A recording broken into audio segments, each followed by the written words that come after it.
रात के करीब 11 बज रहे थे। सुदर्शन गांव के बाहर बने पुराने शिव मंदिर में अकेला खड़ा था। मंदिर में हल्की हल्की हवा चल रही थी और हर तरफ सन्नाटा पसरा था। गांव में एक बात बहुत मशहूर थी कि इस मंदिर के पास आधी रात को कोई जाता नहीं। लेकिन सुदर्शन की दिलचस्पी ने उसे यहां खींच ही लिया था। उसे विश्वास नहीं था कि मंदिर में कुछ डरावना हो सकता है। अचानक एक आवाज आई। सुदर्शन ने ध्यान से सुना। आवाज बहुत धीमी और डरावनी थी, जैसे कोई किसी से मदद की गुहार लगा रहा हो। उसका दिल जोरों से धड़कने लगा। वह कदम पीछे हटाने ही वाला था कि आवाज फिर से आई, इस बार कुछ साफ साफ, बचाओ। सुदर्शन के रोंगटे खड़े हो गए। उसने साहस बटोरते हुए पूछा, कौन है वहां? कुछ देर तक कोई जवाब नहीं मिला, पर तभी मंदिर के अंदर की एक टूटी हुई दीवार के पीछे से हल्की सी परछाई दिखाई दी। वह सोच में पड़ गया, क्या वहां सच में कोई है या ये उसकी कल्पना है? परछाई धीरे धीरे आगे बढ़ी, जैसे वह सुदर्शन को अपनी ओर बुला रही हो। वह हिचकिचाया, फिर भी आगे बढ़ा। जैसे ही वह दीवार के करीब पहुंचा, उसे लगा कि कोई उसके पास से होकर गुजरा हो। उसे अपने कंधे पर ठंडी हवा का झोंका महसूस हुआ, मानो किसी ने उसे हल्के से छुआ हो। उसने तुरंत पीछे मुड़कर देखा, पर वहां कोई नहीं था। अब उसके कदम अपने आप आगे बढ़ते जा रहे थे। जैसे जैसे वह अंदर बढ़ता गया, उसे एहसास हुआ कि मंदिर की दीवारों पर कुछ रहस्यमयी संकेत बने हुए हैं। उसने दीवारों पर हाथ फेरा और एक बिंदु पर पहुंचते ही दीवार अंदर की ओर धंसने लगी। एक गुप्त दरवाजा उसके सामने खुल गया। दरवाजे के पीछे एक सीढ़ियां थी, जो अंधेरे में नीचे की ओर जा रही थी। सुदर्शन ने खुद को संभालते हुए सोचा, क्या मुझे अंदर जाना चाहिए? अगर यहां कुछ गलत हुआ तो मुझे बाहर निकलने का कोई रास्ता नहीं मिलेगा। पर उत्सुकता के कारण वह नीचे उतरता गया। सीढ़ियां बहुत पुरानी थीं और हर कदम पर सीढ़ियां चरमरा रही थीं। कुछ देर बाद वह एक विशाल कक्ष में पहुंचा।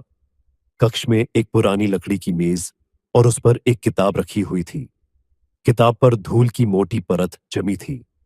सुदर्शन ने किताब को हाथ में लिया और जैसे ही उसने उसे खोला, उसके शरीर में एक अजीब सी ऊर्जा महसूस हुई। किताब में एक चेतावनी लिखी थी, जो भी इस पुस्तक को पढ़ेगा वह अपने अतीत से मुक्त नहीं हो सकेगा। उसने एक पन्ना पलटा और देखा कि किताब में किसी अजनबी की कहानी थी।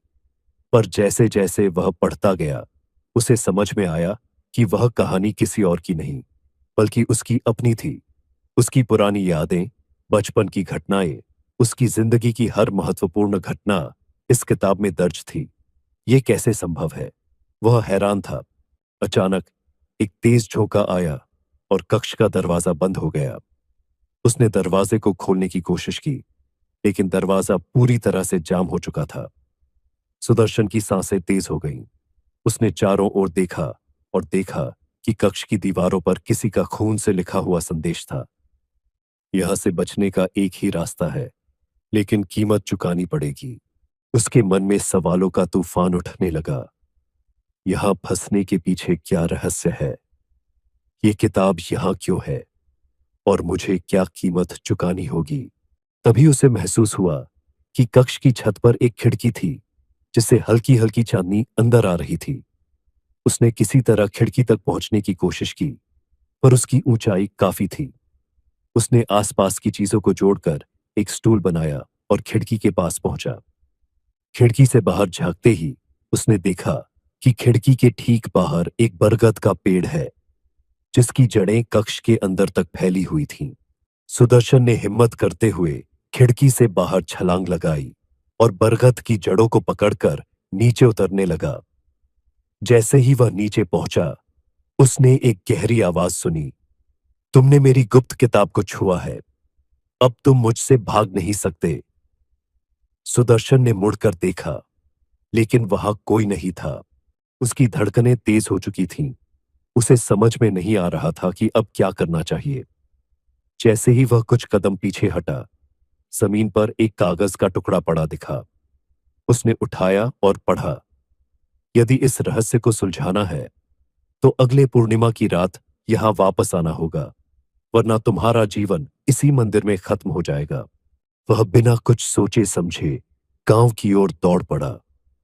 मंदिर से बाहर आते ही उसे राहत की सांस महसूस हुई, लेकिन उसके मन में एक अजीब सा डर समा गया था।